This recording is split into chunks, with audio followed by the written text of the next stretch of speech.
Hello, everyone, and welcome back to Floodlights, Camera, Action. From Jonas Hoffman to Dustin Hoffman, we look to bridge the gap between film and football and tell you exactly what films you should be watching and what ones to avoid. I'm Jack, but a podcast is only as good as its co-host, so every week I'm joined with my good friend Veronica to work through the do's and don'ts of film watching. Veronica, Happy New Year. How are you? Yeah, I'm good. It's a new year, it's a new dawn, it's a new day, it's a new life for me. And you feeling good? That's debatable. Yeah. Same old then. Yes. So how is today's episode going to work? Well, for a start, it's not going to be 3 hours long, but we are very happy with the reception that episode got. We are going to chat a little bit about what we've been watching over the Christmas period. We're going to do about 10 films each. We're going to react to the Golden Globes and the BAFTA Rising Star nominees and end on a film game I got for Christmas that you can all play along with at home. It's not too stressful. Nice, easy breezy. Veronica, do you want to start us off with a couple of films you've been watching lately? Yeah, so this is going back quite a while now. But on the 17th of December, I watched Spider-Man Across the Spider-Verse, which is the sequel to the first animated Spider-Man film. I can't remember what it was called. But I gave it Into? 3.5 Is it Into the stars. Spider-Verse? I don't know. It's something Spider-Verse. Spider-Verse 1. And I thought it was pretty good. Wait, have I already reviewed this film? I feel like I talked about No, Shamik more. I don't think you have. I think Why that's did I something talk about else. Shamik more? Okay, whatever. Well, anyway, yeah, I gave it 3.5 because I liked the first one a lot more. But I think the animation in this one's still really cool, and they should pay them more. The animators, that is. I think I mentioned it on the end of year list for some reason, even though this wasn't released in 2024. You know, I keep thinking that I was talking about Shimei Kimura at some point, and I can't remember why. Oh, because he was in that other film I watched. Okay, whatever. Yeah, the bowling one. Yeah, the one that we were invited to. Thank you very much. Yeah, but again, this one, I don't know. I just kept thinking about the fact that it's him, and it was a little bit I don't know. It made me like it a bit less, I guess, especially because Haley Steinfeld is in this as well. But Josh Allen, importantly, isn't in it because he is yeah, banned from the set of all the Spider-Man films. exactly. But yeah, I gave it 3.5 because animation's really cool. I thought the story was like okay. I mean, it's like a multiverse story which you've seen loads of times before because Marvel are like obsessed with this multiverse shit now. But yeah, the first one's just way better. Just watch the first one, to be honest. Also, why is it a part one? It's kind of shit that it's part one. Okay, next I mean, thing. the part one, just to jump in, the part one's fine if the part two actually happens, but it was supposed to come out. Was it supposed to come out last year or this year? The third one, but Probably this year. they've changed directors. They've like not done anything. I've never been less Yeah, convinced of a film coming out. Shamik Moore, who knows what happened to him before the wedding? It could all go Pete Tong. true. He'll probably crash the wedding and embarrass himself and the Spider-Verse family. It's a good film. You should watch that film. What film? Wedding Crashers. It was right there. That was an Oh, yeah. open goal film recommendation for you. Okay. Well, I feel like I have watched it, but I was like really young. Anyway, next film I watched was not really a film, but I kind of had to log it because it's on Letterboxd. It was the Sabrina Carpenter Christmas special, A Nonsense Christmas with Sabrina Carpenter. And I liked it. I thought it was actually really fun. I was surprised how like charismatic she is. I didn't know she was this like funny. I don't know. And they Because were she's like a woman. Is that because she's a woman or because other reasons? um yeah, I guess it was that. So there was like guests like Chapel Roan was singing and Kali Uchis was singing and Tyler for some reason. I don't know how Tyler made it into this, to be honest. He gets where water can't get. That man. He just floats around, just looking for opportunities. Woman. Oh, different. woman. I was thinking Tyler Creator, and I was like, No. that would be weird. What? No, that would have That's the been only way Tyler I really. cooler. Yeah, that would be cooler. Who's Tyler? Is that Tyler with an A? Yeah. Well, shows what I know. I've got Um, no music knowledge. no, you actually don't. Cara Delevingne was in it for I don't know what reason, but yeah, it was fine. It was like fun Christmas watching. While I was drinking coffee, I was just watching Sabrina Carpenter, which is great. Then on that same day, I watched Venom: The Last Dance, which I touched on in the end of year ranking. I gave it 3 stars, and I thought it was better than I expected. I just put it on for because it was just there.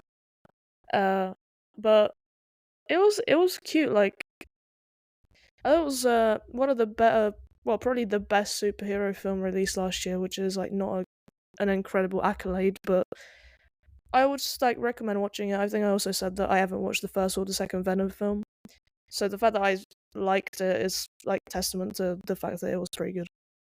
Um, Next on the 20th, I rewatched Anora, and yeah, that was depressing. We've already talked about it loads, so I won't harp on about it again. Then on that same day, on the 20th, I watched Top Gun Maverick for the first time. I Such a okay. good film. Such a good film. You should have saw it in the cinema. It was one of the best I cinema experiences know, I think I've ever had. It's incredible. but okay. I might even change this now. I don't know if to give it 3.5 or 4. 4. Did you have a good time with it? Yeah, but Yes. Give it a 4. uh, yeah, I guess. It's Yeah, I Tom guess I Cruise, Glenn did. Powell, and other people flying planes and playing football in a very orange colour grade. What do you want more? What more do you want? It's incredible. Yeah, yeah, I think you're right. I did enjoy it. I'll give it 4. And it is basically what you said. But I just think Glenn Powell like shines, which is crazy because Tom Cruise is in the same film. So how is he so charismatic? Compared to everyone else. I don't know. He just steals the show for me. He's a scene stealer. Um, I think Miles Teller actually isn't amazing in this film. I'm not gonna lie. I'm Have just you gonna say seen it. question? Have you seen the original Top Gun film? No, of course not. I think you'd appreciate Miles Teller's performance way more if you went into it with the context of he's Goose's son because his performance is when you put it into the context of Goose. It's really it's not an incredible performance. Don't get me wrong. It's like 6, 7 out of 10, but I think he does a really good job in the context of that. So I think that is one of the moments where it's not essential to watch the first one, but you have missed out ever so slightly, in my opinion. I don't think so, and I'm not watching the first one. Anyway, then I watched 3 films on that day. Apparently, I don't know what. I guess I was just bored. I watched Happiest Season, which is a Christmas film. You probably haven't watched it. It was released in 2020. Um, it's a gay Christmas film, so obviously I had to watch it. The tagline is, "This holiday, everyone's secrets are coming out." Wow, you know what? That's great. Wow. I love wordplay, as you know, and that Yeah, is fantastic. that's great. It's basically about this woman, played by Mackenzie Davis. I don't know who that is, to be honest. And she's dating Kristen Stewart, who we all know and love. Um, and she invites her to her family Christmas when she's drunk, and then she's randomly like, actually, I haven't told my family that I'm gay or that I'm dating you, so they all think you're my roommate." And she's like, "Who invites their roommate to their family Christmas?" And then she's like, yeah, and then that never really gets answered, to be honest. It is kind of weird that they just accept that. Oh no, no, they did answer that. I just remembered. Basically, she said that she was an orphan and she had no parents, so she had no family. So that's why she needs a family for Christmas or Good, something. that's good orphan Anyway, representation on the big screen. That's what you like to see. well, it's lying about being an orphan. That's all acting is, Yeah, we'll roll true, the I guess. punches. We're all lying. All the world's a stage. Um, Anyway, the cast is like pretty good. Like you have Alison Brie in there, Dan Levy, Aubrey Plaza. Um, and like okay, I watched this film with my mum. Shout out. And She gets a I mention every really week, yeah, and she but deserves listen, it. I don't understand this film because, and Kat agrees with me on this, and Kat is an expert in Christmas films. Like, so the girlfriend who invites the girlfriend to her family Christmas, she's like the worst person of all time. The whole film. Okay, and spoiler alert, like they end up together at the end of the film. Like they just work through their issues and stuff, and they end up together. But then, like throughout the whole film, Krista Stewart and Aubrey Plaza are like getting to know each other, and they get on so well, and they have like actual chemistry, and they actually seem like they're not a straight person.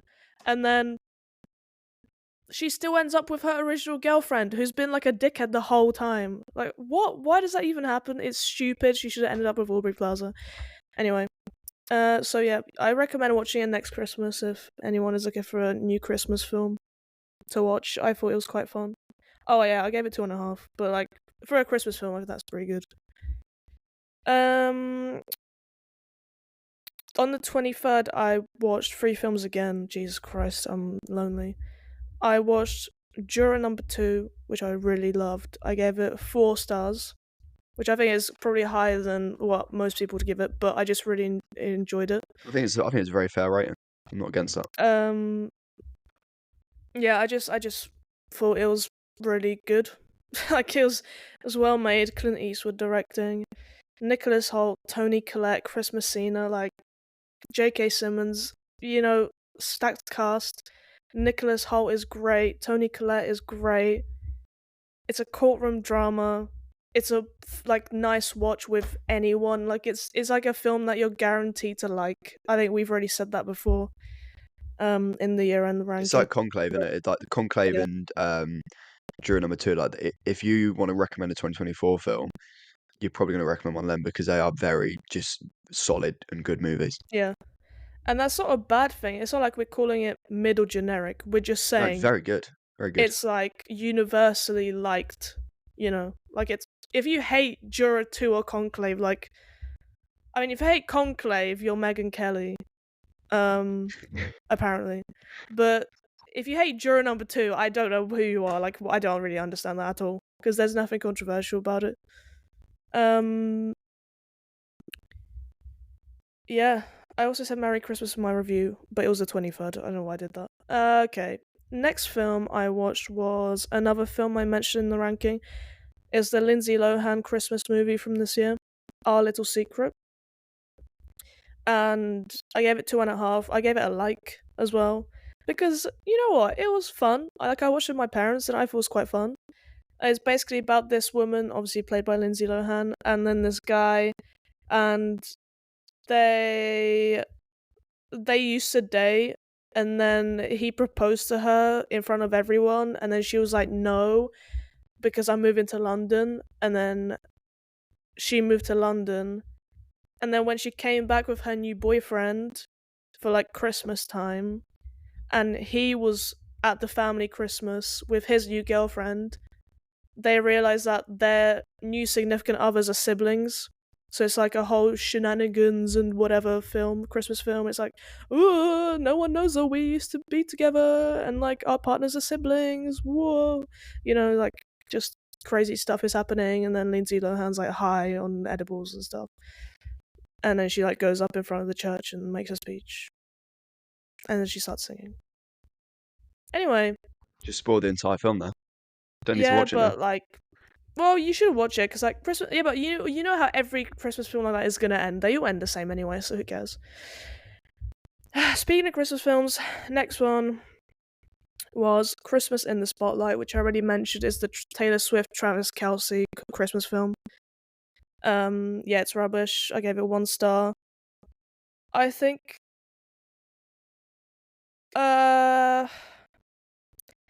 I mean, yeah, it's really bad, and it's weird because they try to make it out as if the Travis Kelce guy is some like bum from like some random village college team, and When he she's like looks the like big Travis Kelce. star in the world.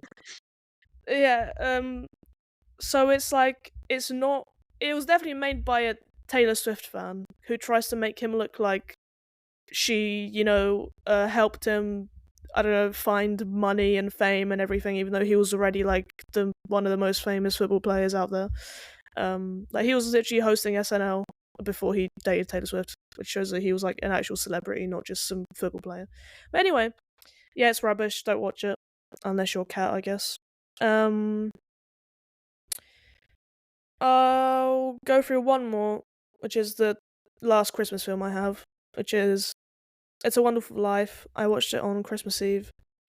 I gave it 3.5 stars, which I know is quite low, but That's high for you though. I said in the in the Discord, I went, someone said about you being a really harsh critic, and I said the general rule of thumb with Veronica is whatever rating she gives it, add between 0.5 and 1 star, and you're going to find your rating. I think that's it's not but then criticism of you, but it's a fair reading in terms of when you want to level out well, the ratings you give. Because you're a harsh but critic, and I respect that. not really. I mean, listen, because if I love a film, I'll give it 5 stars, even if no one else is giving it 5 stars. So like if I really love a film, -1. But if it's anything else, yeah, I guess +1. I don't think I'm even that harsh, to be honest. Anyway, It's a Wonderful Life. It made me feel grateful for the fact that I didn't lose $8,000. Um, but what's that woman's name? God, what is that? Violet. Whoever plays Is she the Violet. the fit blonde girl? Yes, Oh yes, God, yes. it's a scene at the beginning of the film where she walks by with a dress, and the guy like turns around to look at her ass in the middle of the street, and he gets hit by a car. So it's a very Yeah, funny film. yeah. But you know what I don't understand? I've read something like, oh, in some versions of the film, they cut out the bit where he visits the cemetery because it's too dark. Like, is it really that dark? I think that's quite normal. He tries I to don't know kill why. himself 10 minutes earlier. How dark Yeah, can you but like? like, It's not even yeah, like but it's a also, film. like, why would children watch this film? Like, it's like I don't understand why this would be made for children. I don't think this is a children's film, No, it's okay. It's so okay. who cares? Adults. It's yeah. Yeah, Everyone but children would like this film because it is like exactly. it's not like Muppets Christmas Carol, for example, where like shit's always happening, or Love Actually, where there's constant comedy. Like you've got to sit and pay attention and listen and learn. I mean, I think it's. I've not got it on my list to review, but I gave it a 4.5 out of 5 because the ending. I don't know why. I mean, I know why because it's very powerful. But like, I was blubbering with tears. It was pathetic to be honest. But yeah, I love that film. Not my favorite Christmas film, but I absolutely love it. Yeah, so I think because that ends my Christmas films, I'm gonna leave the rest for the next section. If you want to go for yours. How many did you do there? So I know how many to do. Well, I have like 7 left. Seven. Right. Okay. Right. Yeah. I'll just do my 10 now then. What did I watch? I'll do 10. I've watched more, but I won't do all of them. I watched on the 11th of December Ridley Scott's historical epic about the Crusades, starring Orlando Bloom. I watched Kingdom of Heaven, the director's cut. This was a 4.5 out of 5 for me. I think it would have been higher if Orlando Bloom wasn't the lead because he was, I don't know, he just lacks a bit of aura for me. It's essentially a story of a blacksmith who gets picked up by a rich guy, who is his relation. I won't spoil it too much. He then goes on to essentially fight in one of the well, not fight in one of the crusades, but the precursor to a crusade. He has to defend Jerusalem from a Middle Eastern gaggle of people. It's got a stacked cast. Ed Norton's in it as a guy whose face you see once, I think. You might be familiar with the meme or the GIF where there's a guy in the metal mask who puts his hand up. Well, that's from that film. It's very well acted. Uh, it's got all of the historical epic flourishes that Ridley Scott loves so much. It's got big set pieces. It's got decent emotional impact. It's kind of got everything you want from it. It's not my favorite Ridley Scott film because Gladiator is a 5-star film, but it is my second favorite Ridley Scott film. And I think early 2000s was like Ridley Scott's bag. Like he was just incredible during that time period. Moving on, next, on the next day, the 12th of December, I watched Walk Hard, the Dewey Cox story, starring John C. Reilly and others. Again, a 4.5 out of 5. This is a satirical look at the biopic genre kind of breaking down all the conventions of that, which I found quite funny because I'd recently watched oh god, what was it called? The Bob Dylan film with Kate Blanchett in it. I'm planning on watching Walk the Line before I see A Complete Unknown, which I'm very excited for. This is a very funny, very, very funny film. It's actually very well acted by John C. Reilly, and I think John C. Reilly for me is one of the most underrated performers in Hollywood. I think if you look at films like this, Magnolia, Chicago, Boogie Nights, others, he's got so much range. He can do comedy, he can do drama, he can do he's got a hell of a voice. Like I was after watching this film, I was listening to quite a few of the songs and having a whale of a time. So go watch Walk Hard, very funny. Next up, I wanted to ease myself into the body horror genre because I'm planning on watching The Substance soon, I think. So I watched David Cronenberg's Videodrome. This film's very weird. Essentially, it's like I'm not sure how to describe it. It's like a TV producer for like a pirate TV thing, and his life starts going inside out, upside down, topsy turvy, when he receives a tape for an ultra-violent TV product. I know he did a Clockwork Orange impression there, but the old ultra-violence. This is really well acted. It's weird. It's wonderful. It's not wonderful, actually. It's very, very dark. It's very prescient in terms of the way it predicted mass entertainment and the glorification of violence and sex or sexual violence in the mainstream media. So this is a film that's aged very, very well, and looks great. Next up, on the 2nd of January, skipping ahead a little bit, I watched my first 2025 film of the year, and my first film of the year in general. I watched A Real Pain, starring Jesse Eisenberg, Kieran Culkin, directed by Jesse Eisenberg and written by Jesse Eisenberg. I've been wanting to see this for a very long time, and I saw it. And did it disappoint? No, absolutely not. I wrote a very long review of it. I think it's a film that I've seen some people dislike, but most people will enjoy. I just thought it was incredibly moving. It essentially is a story of two cousins. After the death of their Polish grandma, they go back to Poland and go on a guided tour of kind of Jewish and Polish history. But Jesse Eisenberg's character is very, I don't say it lightly, but OCD, and he's very uptight and he's very stiff, and he can't really relax.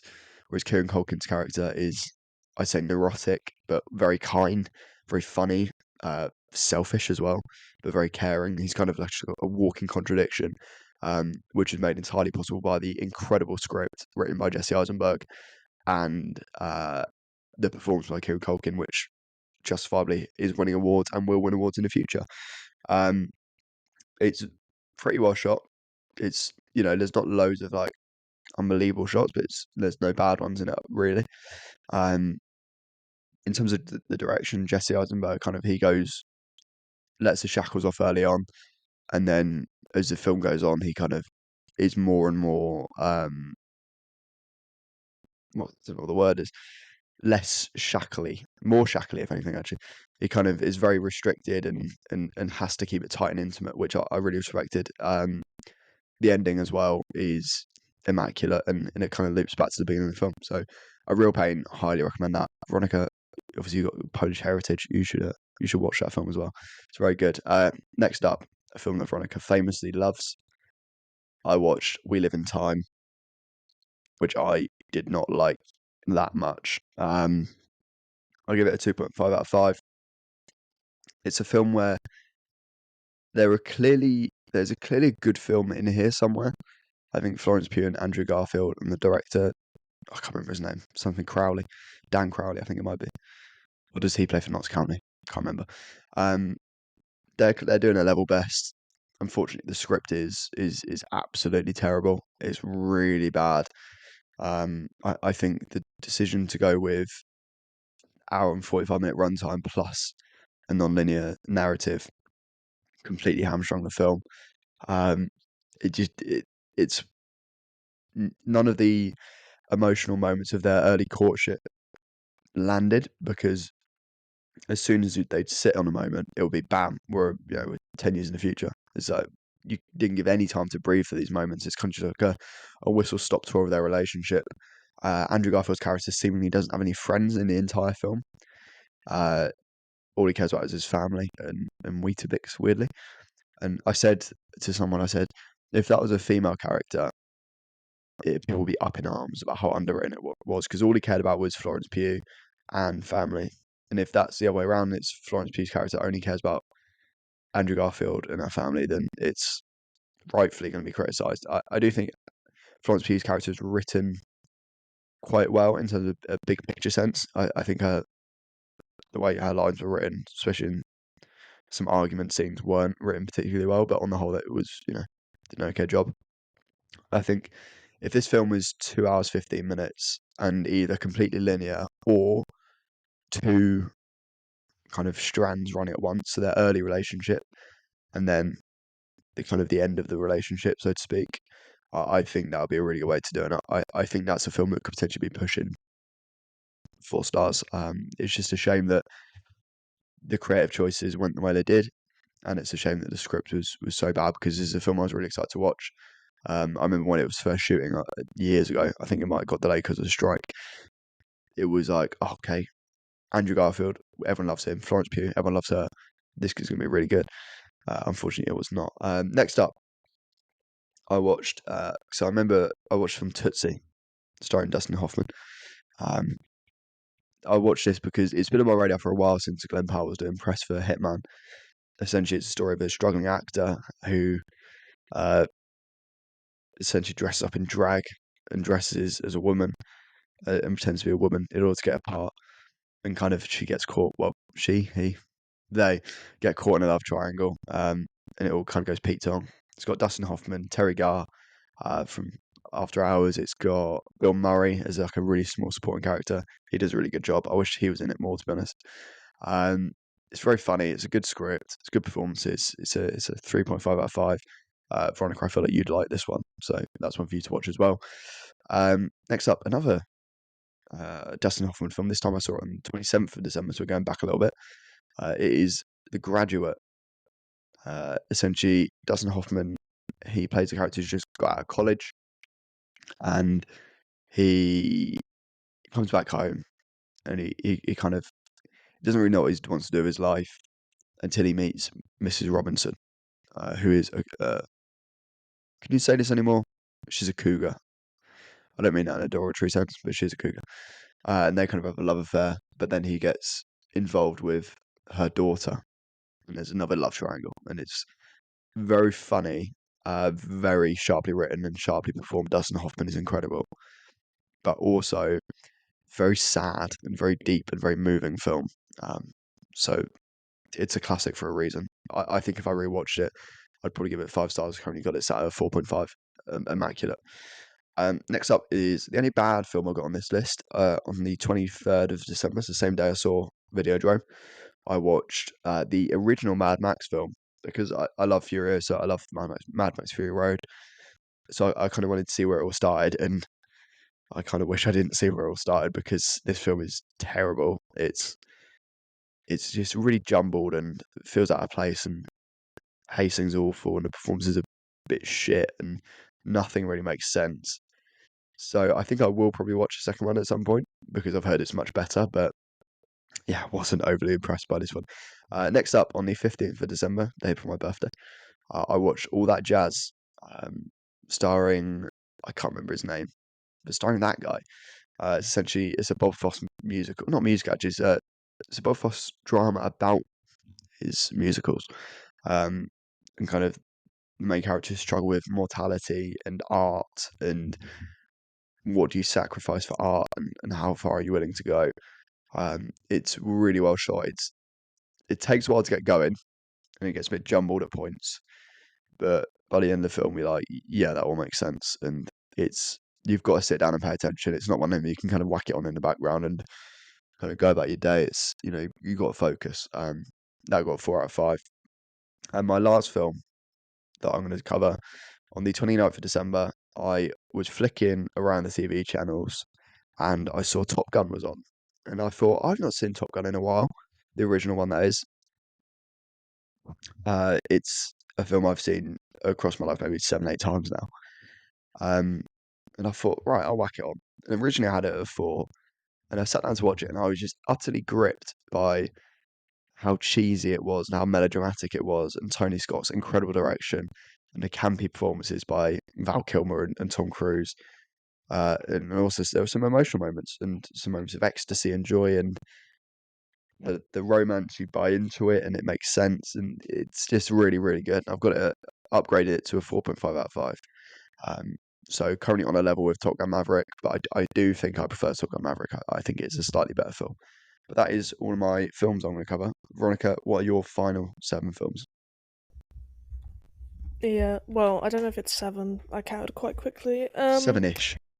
7ish. So on Christmas Day, I watched Mission Impossible: Dead Reckoning because when I was at the cinema recently, there was a trailer for the second part, and I thought, yeah, that looks really cool. I need to watch the first one because I know how many people loved it, and I still haven't seen it. So I watched it on Christmas Day, and I gave it 4.5. I think it's like insanely good.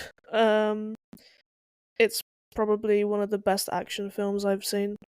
And I didn't even watch it at the cinema, I watched it at home, and I still think it's one of the best action films I've ever seen. I mean, Tom Cruise is obviously really good. Then there's a new character played by Hayley Atwell, who's um One of the most beautiful women of all time. exactly. Just say it in a Thank respectful you for sense. saying it for me. And Rebecca Ferguson.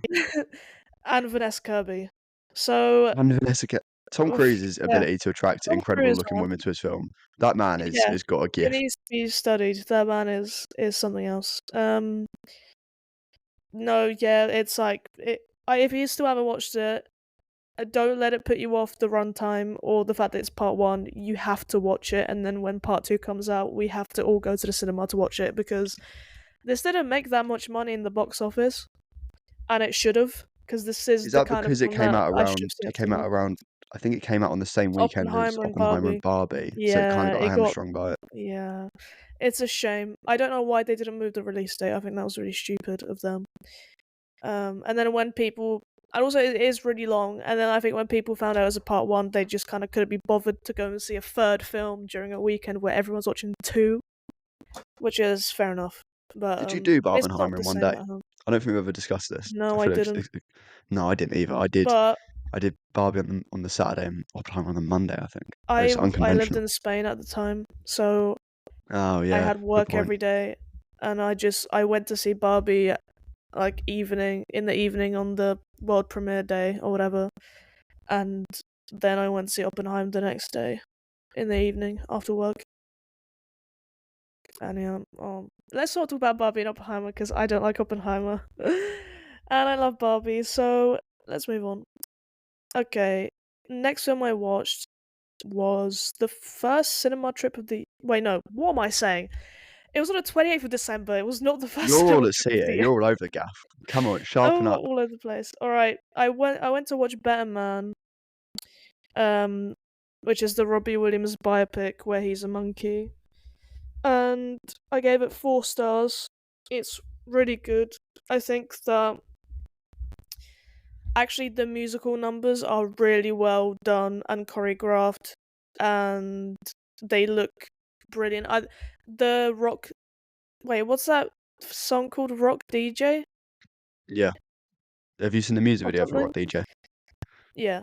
Well, It's anyway, fucking mental. but the scene where they do Rock DJ and it's like in central London and that everyone's dancing and singing and he's jumping around and stuff. It's so cool. Like it's so well made.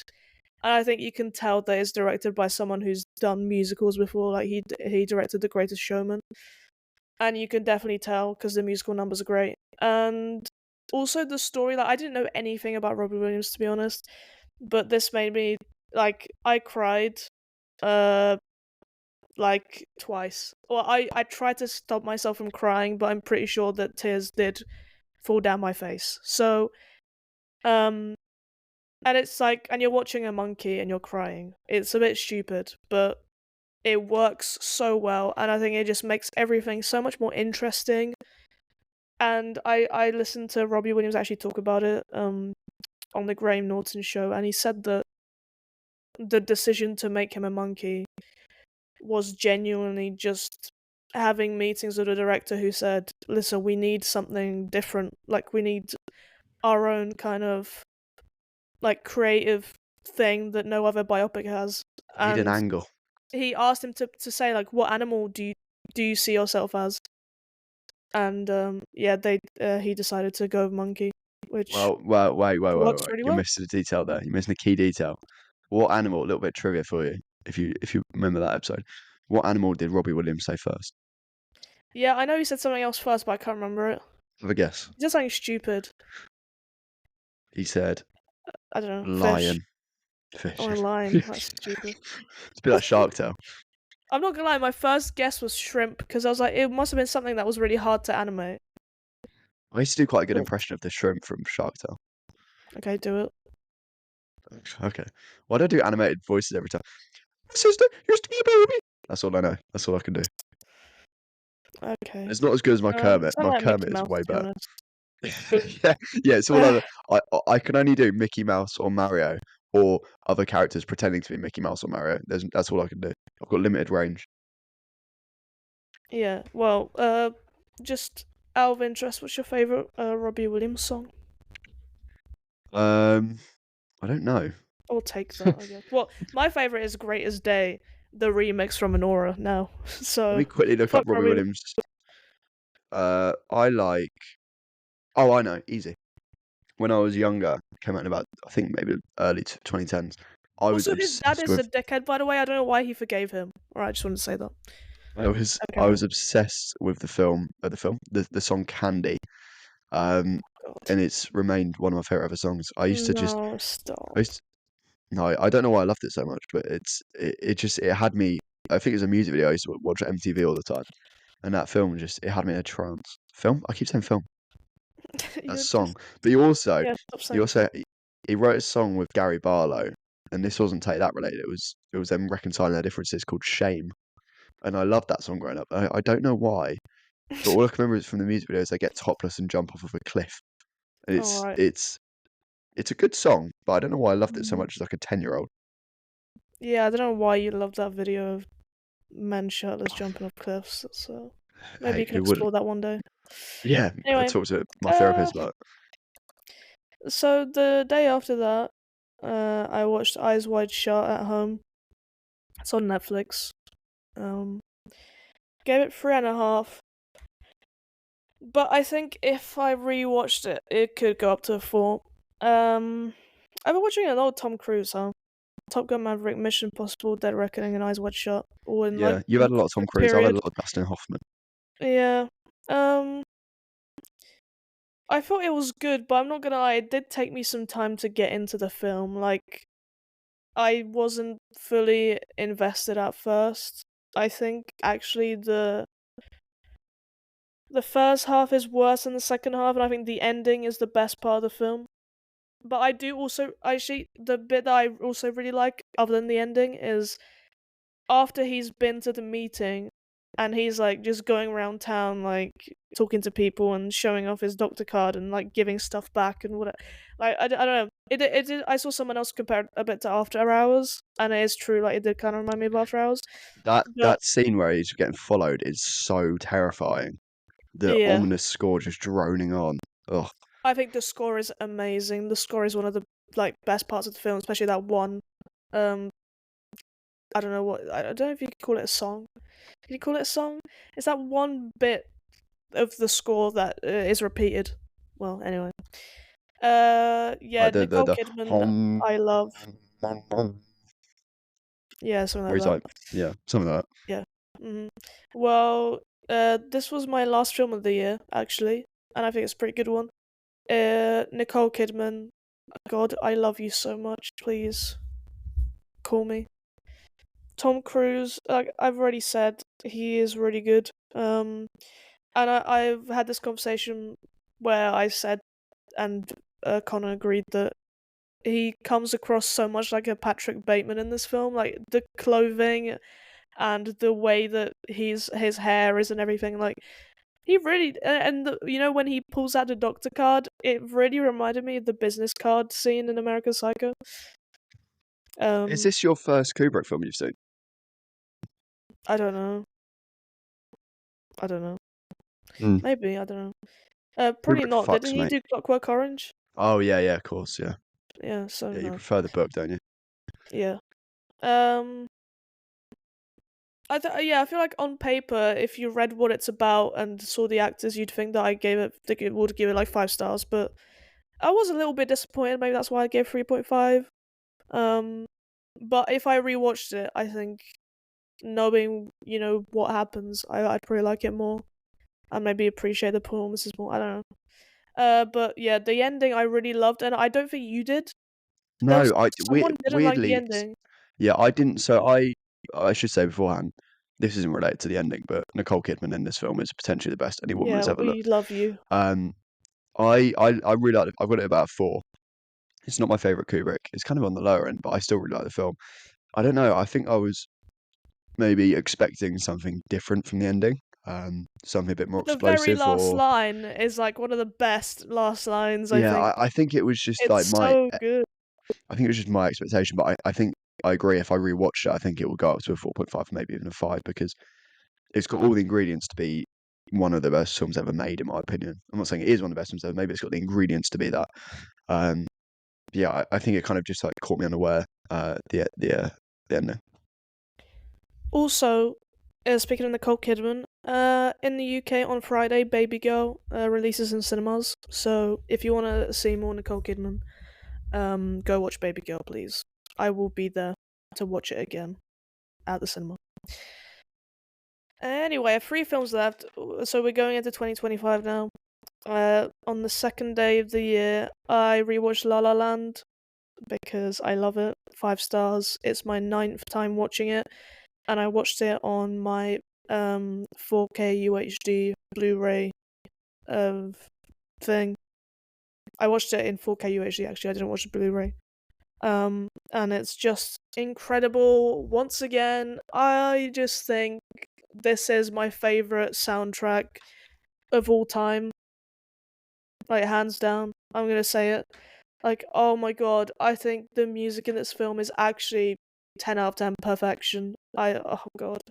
And oh, the colors and like just everything about the way it looks and sounds, like not even going into the performances or directing, is already like peak cinema for me anyway. And yeah, I'll watch it again probably soon, to be honest, because I just enjoy watching it. It's like if there's something I didn't want to start the year off with something I didn't like, so I just thought, you know what, I got this new Want to set um the tone early. Set disc the of tone La La early. Land, so yeah, why would I not start the year off with La La Land? Okay. And then I carried on the musical theme. The next day on the 3rd, I watched Wicked, the new film. It's out on VOD now. I gave it 3 stars. It's so difficult to talk about this film. You haven't seen it, obviously. Like, I'll be honest. I'm a mm, bit put off by the runtime, and I watched. Obviously, I said about Kingdom of Heaven earlier. That's 3 hours long, but I don't know. Like, it's a film I'm not really excited for. Plus, it's a musical, which I'm kind of mixed on. It looks ugly. I don't know. I don't know. I'll probably will watch it at some point. It's just very well, long. listen. I actually don't think the runtime is a problem, but I also don't think I still don't think it should have been 2 parts because like why do we have 2 films that are this long telling a story that when I went to see it in a theater was done way quicker, way better, with better performances, um, and probably looked better from as far away as I was sitting than whatever they did with this color grading and directing and cinematography Backlighting. in the film. Oh Yeah, god, the so it's backlighting. like Fucking hell. Illuminate. Right. Little irking thing here. When you want to make a film look pretty, and look, backlighting has its uses and has its place. I've not seen the film obviously, but I've seen stills and I've seen trailer shots and whatever. Light the fucking faces. you want the film to look extravagant and beautiful, and you want it to pop, and you don't want it to be moody. Come on, don't It's a fucking film for backlight it like that. theatre kids. Why would you hold back? Like, Yeah. it's for people who already loved the play, mostly anyway. It's like they're all eccentric and pretentious and whatever. Well, maybe not pretentious, but they're all eccentric and Like big yourself. stuff. So it's like, well, yeah. So why would you hold back on what it looks like? Like, just go all out. Just go for it. Holy shit. Anyway, so yeah, color grading we touched on. Yeah, it's absolute rubbish. The theater play, as I said, is a lot better. The leads, like, they're pretty good, but I still think the actors in the play are better at playing the characters. I thought Ariana Grande was pretty good. Although, like, it's not like incredible though. Like, I see people saying she should be nominated for an Oscar. Should she? I don't know. I'll be honest. I think Who it's more because cares? it's not a massively strong category this year. Best supporting actress, Yeah, in but my opinion. still, like, It's really? yeah. I don't even It's think this film should get into any categories, like, at all. It's just not. It's like, okay, like, okay. Anyway, Jonathan Bailey was really hot. Also, I don't like Jeff Goldblum. I just don't. There's something about him I just he don't gives like. me the heebie-jeebies a little bit. Yeah, I don't like his aura, you know. But my last point is they're so gay. Like the pink woman and the green woman. I can't remember their names. Sorry. They're actually Glinda gay. and Elphaba or something like that. Glinda and Yeah, Elphaba, I think. yeah, whatever it is. But anyway, they're like so gay. Like, honestly, when I was watching this film, I thought, wait, are they like gonna actually be like properly gay in this film? Because obviously in the theater play, they're not. I mean, they seem gay, but it's not like they're fully, showing being gay. In the film, at one point, I genuinely thought that they were gonna go with that, like change it up, but I was like, wait a minute, like that's how like the chemistry was between the two leads. Listen, I'm not saying they're gay, but they're gay. Anyway, moving on, and also Jonathan Bailey's like also really gay in this film, so they're definitely not with him. Um, Yesterday on the 6th of January, I watched Nosferatu, which you will never watch because it's a horror film, I and will you're a watch it. pussy. I Mm, like Eggers. I I like mean, I love The I Lighthouse. mean, you literally can't even watch The Substance, which is No, but less scary than this. that's just no, but that's body horror. I don't know body horror. It's fucking ugh. I will There's watch just something wrong with you. Nosferatu. Yeah, Anyway, I I watched mean that's we Nosferatu knew that anyway. yesterday. I watched it yesterday at the cinema. I lowered my rating to a 4.5 today. It was at 5 when I watched it. I'm still not sure. I'm just not You sure. lied Like, to I Robert just Eggers. don't know. Wow. No, you know what? I'm putting it back to a 5 because I think I let other people's opinions influence me, You're a and sheep. that's why I lowered it. No, I was just like, fuck, like, really? Like, why are people not agreeing with me? What? Like, I was just a bit confused. But you know what? Fuck it. Like, I don't care what people think. I think it's 5 stars. Um, I think Lily Rose, like, this is the first time she's been a lead in a film, which is insane because she was so good. And, like, the fact that none of it was altered or whatever, like, it was her doing the physicality and the acting is crazy. Like, um, because obviously there was a Q&A after and it was in 35mm as well, which I love watching films in 35mm. I just think it's really fun. Um, Robert Eggers after the film said that there were certain scenes that they couldn't do loads of takes on because they were worried that she'd get injured. Like, because it was actually really hard to do all that physical acting and physical work. And she like had a coach in some sort of discipline to be able to like move her body in a certain way. Like it was, An she did so exorcism much coach. work. Yeah, basically. And she got like a dialect coach to be able to speak in a British accent, like months before anyone else did stuff like that apparently. So she seemed really dedicated to this role and really passionate, and it comes across in her performance, I think. If it wasn't hit by the fact that it came out so late, I think she should have been nominated for like an Oscar for lead actress, to be honest. I know it's not gonna happen, obviously, but Is in it my Iron Claw eyes, syndrome? yeah, but I didn't like Ironclaw.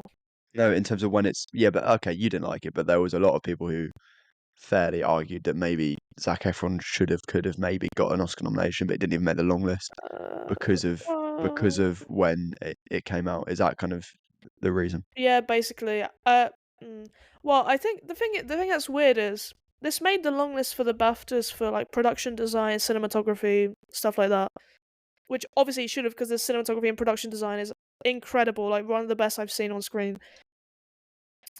But it's weird because they'll put a film that came out late and stuff in categories like that, like the technical stuff, but they won't put it like they won't just put an actress in or an actor in from a late release film, which I find very strange. Like maybe it's just me Howard's going too far with saying how good Lily Rose was, but I genuinely think she like if Amy Adams got into a Golden Globe nomination for Night Bitch, which I love Amy Adams and I love her performance, but like let's be real, there's nothing compared to this. But also they hate horror, so that's never gonna happen, even if it was released earlier.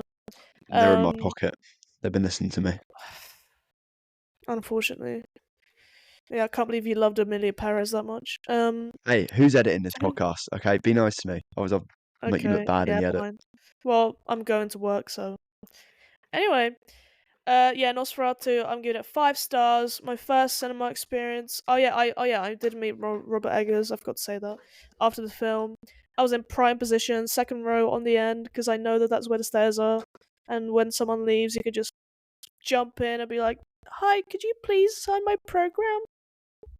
And they're like, "Yeah, sure." Okay, don't do And that that's it. voice And next then time. you leave. No, I don't do that, obviously, because then they think I'm stupid. But anyway, is I think he's actually the nicest person I've interacted with after things like this that I've gone to. He does give a great vibe, does Robert Eggers. He just seems like such a genuine guy. Like his films are weird, but then him as a person just seems really nice. Like he okay, yeah, he said 5 words to me. He did. I counted them. And what were they? I messaged you about them. He said, okay, so I said, "Oh, I love the film. Could you sign my program?" And he replied saying, "I'm so glad you enjoyed the film," or something. Also, like, "I'm so glad you did." I think that's what he He's said. flirting. I'm so He's glad flirting, I you did. reckon. Well, I don't think so, but the way he said it was like so genuine. Because usually, if you go up to someone after this, like an actor or whatever, they'll just be like, "Yeah, sure," and then they'll just sign it and then give it back, and it's like, you know, it's like just an automated thing of response. But it just felt like he genuinely does appreciate people liking his stuff. And he did also say at the beginning of the Q&A, because he was asked about like if he expected the response to the film, because it's already made over $100 million at the box office, which I think is actually insane because What's the I didn't budget? expect it to be so big. I don't know, Lower than 100 million. but Or I'm like, this is like a full. Okay, it was 50 mil production budget. So it's it's not already bad. got 100 mil. And It, seemingly it's kind of maximised its budget in terms of the performances are paying out and the production design the looks way it great. looks as well, yeah, it is incredible. And obviously they did their shooting in the Czech Republic, like on location. And he actually said so. The outside of the castle they used is like a real castle, but the interior of the castle they had to build the sets because well they couldn't find the castle that was perfect for it, but also the way that it was shot, they kind of had to move stuff around to get, specific shots. So like you can't really move a column in an actual castle to get a camera in there, but if you build the set, you can move bits around to get the exact shot you want. So I'm guessing they spent a lot of money on that. And so, you know, the fact that they've already got 100 mil worldwide, I think is he said that he was really surprised because this is kind of a project that he's wanted to make forever, basically. And I don't know, like he said that he had full creative control, and it's just kind of like a passion project. It kind of reminds me of Babylon by Damien Chazelle. Like something that they threw loads of money at the director and said, "Do what you want. You have full creative control," and he kind of just went out without thinking, is it going to make money? Are people going to love it? He just went for it and made something that, could possibly be the end of his career, which is what Damien Chazelle did, and it didn't work at the box office, but Robert Eggers made it, and Well, everyone loves it. can I update some film news very Justice for quickly? Babylon, again. So we're not going to do a film news update, but as you've said that, over the Christmas period, there's been announced of Damien Chazelle's next film, or seemingly announced anyway. It is a biopic about Evel Knievel, the stuntman, starring Leonardo DiCaprio as Evel Knievel. Evel Knievel Yeah, did that's at gotta one be point go to incredible. prison. Yeah, it's film of the decade. He did at one point go to prison, so that maybe makes sense as to why. Do you remember there was rumours earlier in the year when Yeah, I it was kind of remember. about the Damien Chazelle's next movie being set in a prison? Could be that. So, film is over. Did I tell you I met Damien Chazelle and have a picture of him? I think I did. I think you've mentioned it every single episode. Okay, well, those like all my films. Also the 35mm Nosferatu showing, they're still doing that at the Picture House Central in London, and it does add to the whole old school kind of horror vibe, and it's really cool to see it projected like that. So if anyone is in London, Picture House Central 35mm Nosferatu, do it. You heard her. You should do it. I was actually in London on the same day as Veronica. I went to see Mark Watson yesterday, the comedian, at a work in progress gig in Islington, at my favourite ever comedy club called the Bill Murray. Very intimate little gaff. Little recommendation for you. If you're in London, go see comedy at the Bill Murray. It's very, very good. But it did make me sad because I realised I had to leave London, and actually I'd quite like to live in London. So, maybe in the next couple of years I'll be living in London and we can do this podcast in person rather than over the beautiful bit of software called Riverside. Next up, though, we're going to very quickly cover the Golden Globes. Not famously, I'm not a fan of the Golden Globes. I think it's a very stupid award show with stupid categories and stupid people. But we're going to go over a couple of winners that we're happy with and a couple of ones that we disagree with. Veronica, what are your happy moments of the Golden Globes? Okay. Okay, number one, like, absolute best award they gave out was original score for challenges. Agree. I Agree. cannot believe that it didn't even make the Oscars like long list for score. What is wrong with those people? Well, at least they got a Golden Globe because they deserve all the score awards for challenges. I think it's the best score of the year by far. Um, what else did I like? uh, I guess the Brutalist winning drama. I haven't seen it, but it does seem like the best out of those. I am gonna watch the Brutalist soon. In what was it, 70mm or whatever it's called? Well, it's Um, kind of made to look like 70. I think it kind of arrived on. They couldn't get it in exactly 70mm, but they did so much to the whatever. I don't know how cameras work.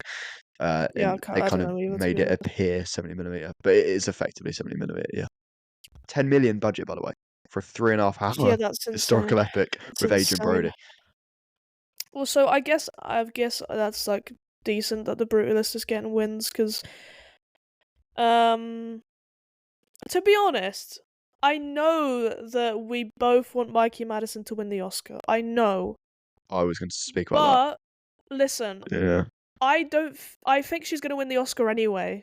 So I'm kind of glad that Demi Moore won something for The Substance, like, and got to make a speech and have an award because I think she deserves something, and I really don't think she's going to win the Oscar. Like, I No, think neither do it's I. actually a zero chance. I So think if she gets I'm nominated, just she'll be very happy. I yeah. don't So think she I'm stands a honestly just chance. happy that she won something.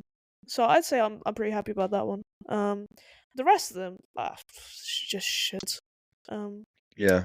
Margaret Qualley should have won supporting actress. Who won supporting actress? Yeah, Margaret Qualley should definitely won supporting actress. That's bullshit as well. For the But yeah, substance. yeah, definitely. Yeah. I my happy ones. I've got a few happy ones and a few not so nice ones. Although I've not seen A Different Man, I'm very happy that Sebastian Stan won Best Lead because I think he's an actor that kind of post MCU is still going, but like you know what I mean. Post MCU, there've been some actors that have really stepped up and some that have had some of the worst runs of films I've ever seen. I'm Chris looking at you, Chris Evans. Evans. Yep. Yeah. Whereas if you, I love The Apprentice, and I think he should absolutely be nominated for an Oscar for Wait, did you see Jeremy Best Lead. Strong's outfit? Yes. Oh, What a incredible! man. What a man! What a Yeah. man. Um, But no, I'm gonna watch A Different Man very soon because it looks very, very good. I just need to get around to seeing it. Happy about that. The thing I'm happiest about is Kieran Culkin winning best lead, sorry, best supporting actor for A Real Pain. Although I still do think Jeremy Strong's performance in The Apprentice is marginally better. But like him, Yuri Borisov, Honora, and Jeremy Strong, they're like my big three for supporting actor. Like I don't really care about any other performances. Although Guy Pearce, I'm hearing very good things about for The Brutalist, and I love Guy Pearce. That's a very, very strong category. I think Kieran Culkin absolutely deserves his flowers, and I'm so happy for him because he's just an amazing human being. And I was really happy for the challenges score as well. In terms of the unjust ones, and where do I start? God, are we gonna have Right, to watch Amelia Perez? I really don't want to. I really don't want I to, will man. only watch Amelia Perez if it gets nominated for Best Picture. I think some of the Oh, films it was winning it over, it's fucking bonkers. Luca Guadagnino left the Golden Globes after they announced Amelia Perez yeah, won Best Musical or Comedy, or whatever it was, and I don't blame him. yeah. Oh, Shout out Luca. Next up, every year I complain about this. The stupid box office award, the We Won the Most Money award, which in fairness, whoever won it this year, I can't remember who won it, didn't it even was make the most wicked. money. Wicket didn't even make the most money. It's bonkers. It should have been Inside Out too, for me. It's a stupid award and should be binned off. It makes no sense.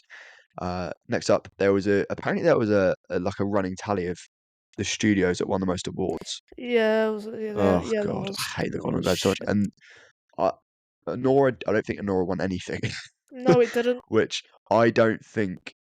Right, I know the Golden Globes isn't exactly a perfect indicator, but I worry slightly about its chances at the Oscars. No, I don't actually. I think Gold Globes are just shit, and Yeah, I mean, I Poor Things don't won a lot, know. so I just don't. Okay, yeah, actually, the Golden Globes are really good. yeah, I love the Golden Globes actually. it's good when you agree You with know it. what? Yeah, actually, you know what? Maybe I should watch Amelia Perez. If they love Poor Things so much, shit, maybe there's something in Amelia Perez that people are missing, and maybe I should watch. Obviously, I'm joking. Um, yeah, I don't understand how they won so much stuff. Mm. Challenges, compress, repress, or whatever it's called. Should have won original song as well. Um, I guess. God, I don't. There's nothing good to say about it. Really, I'm glad I didn't stay up and watch it because I was going to. Yeah, I never planned on doing that. Ugh, And funny then I Golden read Globes. about the fact that it's 4 hours, and I was like, yeah, no, I'm not doing that. Also, I don't care about any of the TV awards because who cares? Like Colin Yeah, Farrell won for The Penguin, which is really good, and then the rest, I just don't even know what that is. I don't know what any of that is, so I'm good. Um, oh god, yeah. There's just no I've got point one talking more. about it because we Yeah, haven't I've watched got one Amelia more comment Perez. to make. Just saw the I've got brutal. one final comment to make on Golden Globes before Yeah. we move on. Um, the category best performance by an actor in a motion picture drama, I think, is basically, although obviously I think it's 5 nominees for the Oscars, best actor. There's obviously 6 for this one. I think this list is basically, I don't think you'll see anyone who's not on this list be nominated for an Oscar. It is Adrian Brody for Yeah. The Brutalist who won, Timothée Chalamet for A Complete Unknown, which I haven't seen, Daniel Craig for Queer, Common Domingo for Sing Sing, which I haven't seen, Ray Fiennes for Conclave, and Sebastian Stan for The Apprentice. I don't know I'm who's not going to sure drop off about The that list. Apprentice. I just you Yeah, know I what the think that Oscars are he's like? They don't probably want to be controversial, and I yeah, think as much as we don't want it to be, it still is a controversial film. yeah, I agree. And I I think don't know, he I feel like they're gonna yeah, avoid discourse and not put it I in. agree. I think Sebastian Stan puts in the best performance of the year. No, I actually don't agree with that. He puts in one of Well, the best wait till you performances of the see the year. other films. Yeah, but my point is he should be nominated, but he probably won't. And Yeah. what would be good to see is Common Domingo getting back-to-back Oscar nominations. He's just a Yeah, I very like him. solid, steady Eddie. But we've got to end the episode. We've got a little game. No, no, I no, got no, this game no. for no, No, no, no. Because no. right before we started recording, like genuinely like minutes before, BAFTA announced the Rising Star nominees Yes, for their apologies. awards. Talk us through that. Um, and so it's Mikey Madison, who's obviously in Anora, Marissa Abella, who's in Back to Black. Let's not talk about that. David Johnson, who's in Alien Romulus. Jarrell Jerome, who's in Unstoppable, and Naban Rizwan, who's in Camera. And okay, the thing is, the winners of this are always quite strange. You'd say, oh yeah, Mikey Madison and Nora, but somehow, even this is like publicly voted, they go for some rogue winners in this award sometimes. Like last year I know everyone thought Ayo Edebiri would win it, but then they gave it to Mia McKenna Bruce for How to Have Sex, which I think It was was a a great good performance. choice. Yeah, it was Yeah, a good choice, but it's like they don't go for the most um his they hips are don't go for the shots. most famous person. Yeah, they just go for they actually do go for someone who's an interesting shout. So fuck. I still think it'll be Mikey Madison. But I also just want to give a fun fact. Three of these actors, Marissa Bella, David Johnson, and Naban Rizwan, are all in the TV show industry, which is on BBC iPlayer, and it's really, really good, and it's hasn't been cancelled yet. So if you want to watch another TV show with three rising stars, then watch Industry. I'll tell you who should have won it a few years ago, and I didn't think she was nominated or anything.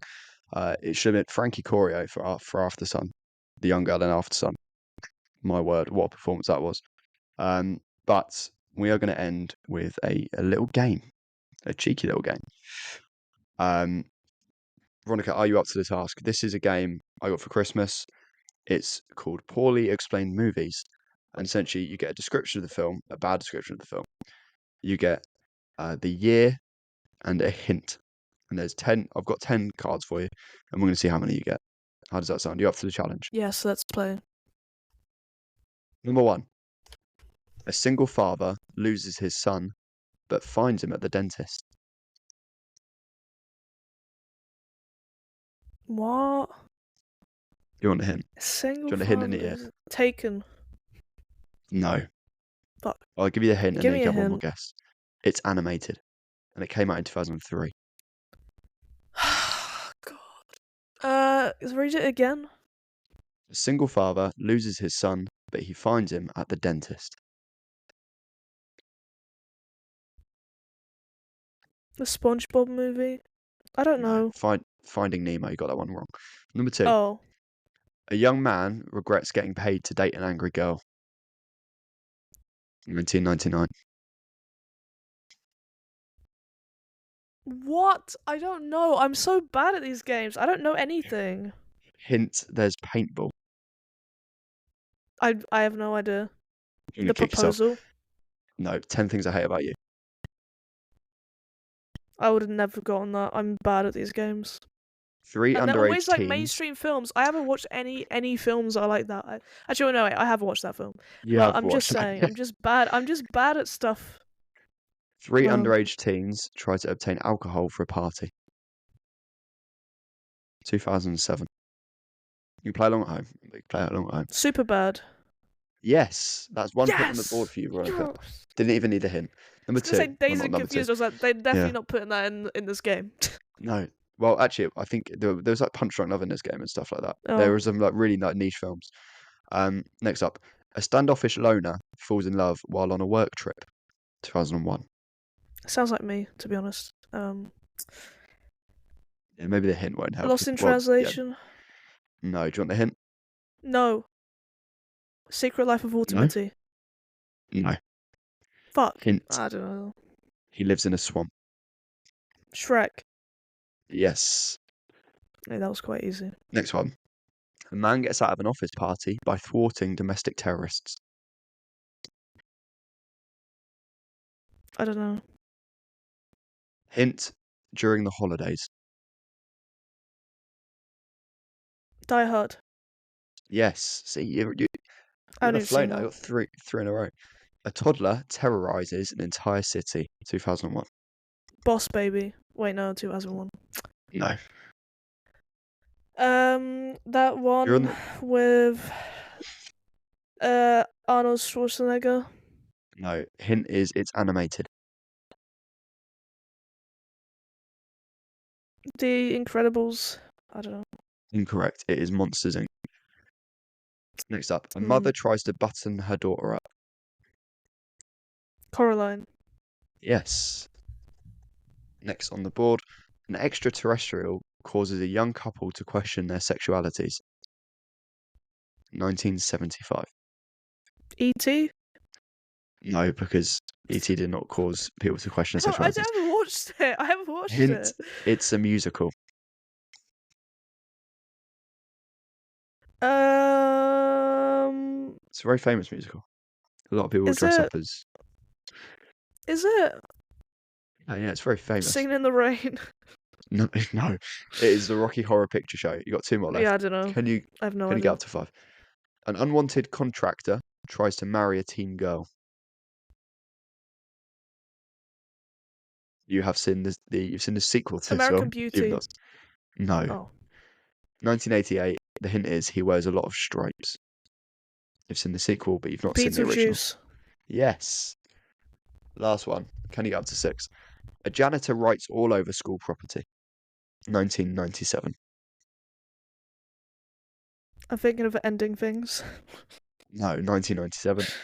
The hint is he's good at math. Good Will Hunting. Yes, you ended with 6, which I think is a very respectable tally. I Did I? we played this at Christmas, and my auntie, who vaguely knows Nicholas Holt, or did at school, she won a point off me, and she's a lovely, lovely lady. And I pointed at her, and a guttural, I went, "You fuck," and it was very funny. And apparently, my Well, uncle and auntie, and now they just keep saying to each other, "You fuck," around the house. So really inspiring the masses there. But make sure you reply to us or tweet us with your score from that game. Did you get more or less than Veronica? Veronica got 6, which I think is a very respectable score. Have we got any last points of notice before we wrap this show up? yeah. So next episode we will do an actual 2025 preview, and we will maybe have some clips from some people that you know. We will have that because I've had Maybe. some sent in. Maybe I've had And some maybe sent in. Who knows? maybe they're really, Yeah, really famous. Maybe. Yeah, God, yeah, so so famous. More famous than Veronica. Maybe one of them is Martin Scorsese. We don't know. Oh, should I try and get Francesca Scorsese to send us a video? That is not happening. I'll email her. Okay. I'll find a way. Alright. And on that note, we're at the end of another episode. Episode 20. We didn't even celebrate it. That's a big milestone. Hope you enjoyed. Make sure to go back and listen to last week's episode, What You Miss Us, in which we ranked every single 2024 film. Make sure you follow us on Twitter. It's Floodlights Pod. Make sure you follow us on Letterboxd. My handle is jhancock46. Veronica's is Slowed Panda. And make sure to go check out my first YouTube video on Hancock Analysis on YouTube, in which I in which I analysed new Pompey You signing just Rob broke Atkinson. down. Yeah, I broke him down to flesh and bone. No, I analysed new Pompey signing Rob Atkinson. He went on to make his debut against Sunderland, and basically everything I said he'd do, he did. So I'm quite good at my job. Veronica, thank you as always. Can you let the people know how they can get in touch with us, like Ben did a couple of weeks ago? Yeah, you can email us at floodlightpod@gmail.com. Easy peasy, lemon squeezy. We'll be back next week. But until then, keep watching and keep consuming. And I'm not bidding off this last part despite really wanting to. Adios.